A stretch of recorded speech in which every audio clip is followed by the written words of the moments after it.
ஓம் ஸ்ரீ குருபியோ நமக. ஓம் ஸ்ரீ மகா பெரியவா சரணம். வரும் அக்டோபர் 1ஆம் தேதி புதன்கிழமை ஆயுத பூஜை, சரஸ்வதி பூஜை.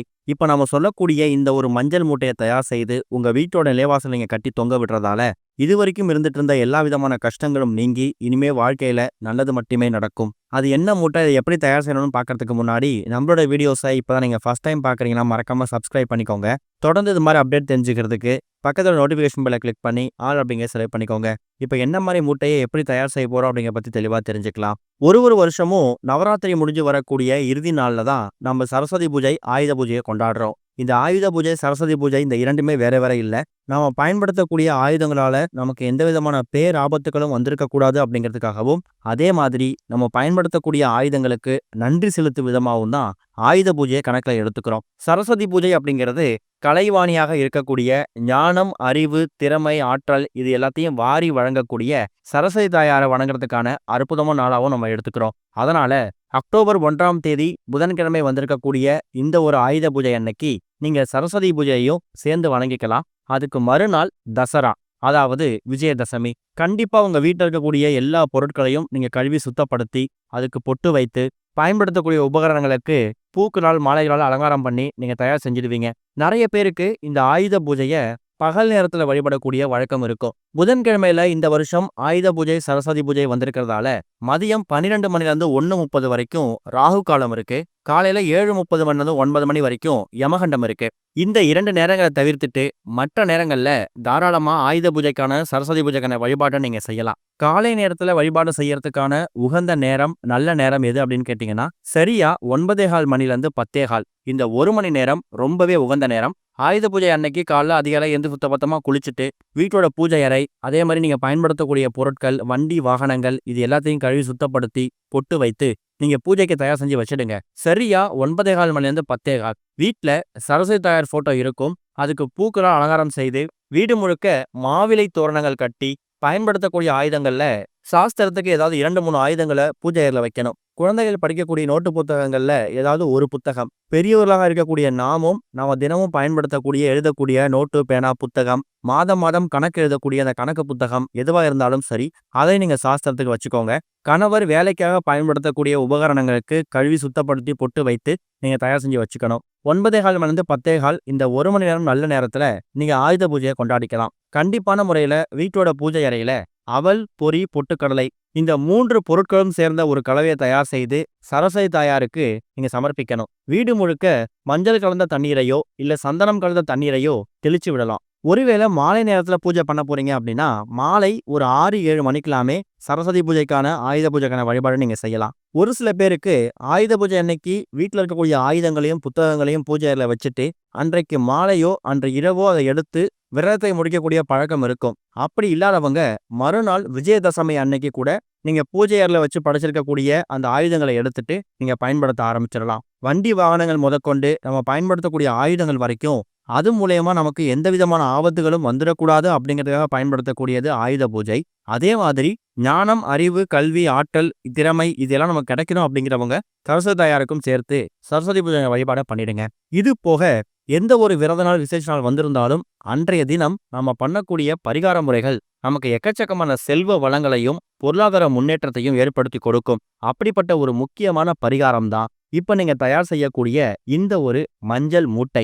மஞ்சள் அப்படிங்கிறது மங்களகரத்தோட மறு உருவம். சுபகாரிய தடைகளை நீக்கக்கூடிய நிறமும் இந்த மஞ்சள் தான். மகாலட்சுமி தாயார் பரிபூர்ணமாக வந்து அமரக்கூடிய நிறம் இந்த மஞ்சள். கண்டிப்பான முறையில எல்லார் வீடுகள்லையும் இந்த மஞ்சள் நிற துணி அப்படிங்கிறது இருக்கும். இல்லைனா கூட வீட்டுல ஏதாவது வெள்ளை நிற துணியோ இல்ல வெள்ளை நிற வேஷ்டியோ இருந்தா கூட அதை வந்து மஞ்சள் கலந்த தண்ணியில ஊற வச்சு அதை காய வைத்ததுக்கு பிறகு நீங்க மஞ்சள் துணியா மாத்திக்கலாம். இதுல போடக்கூடிய பொருட்கள் ரொம்ப முக்கியம்.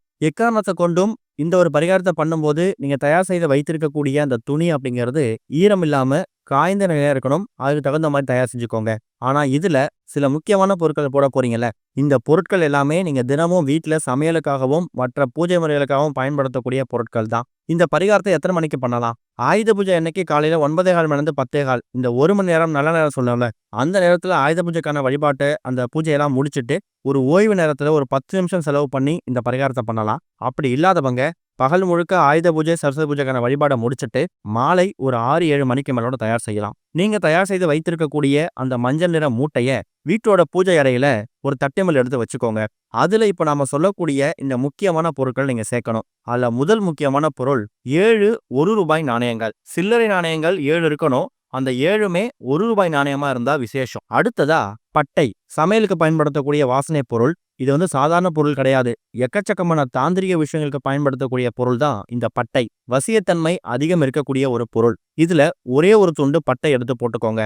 அடுத்ததா ஏலக்காய். பணவசியம், ஜனவசியம் இந்த இரண்டுத்துக்கும் பயன்படுத்தக்கூடிய அற்புதமான பொருள் இந்த ஏலக்காய். அது கூட ஒரே ஒரு பச்சை கற்பூரம். பச்சை கற்பூரம் அப்படிங்கிறது மகாவிஷ்ணு வாசம் செய்யக்கூடிய ஒரு பொருள். புரட்டாசி மாசத்துல தான் பொதுவாகவே இந்த ஆயுத பூஜை சரஸ்வதி பூஜை அப்படிங்கிறது வரும். புரட்டாசி மாசம் பெருமாளுக்கு உகந்தது, மகாலட்சுமி தாயாருக்கும் உகந்தது தான். இவங்க 2 பேருக்கும் உரிய இந்த பச்சை கற்பூரத்தை ஒரு துண்டு போட்டுக்கோங்க.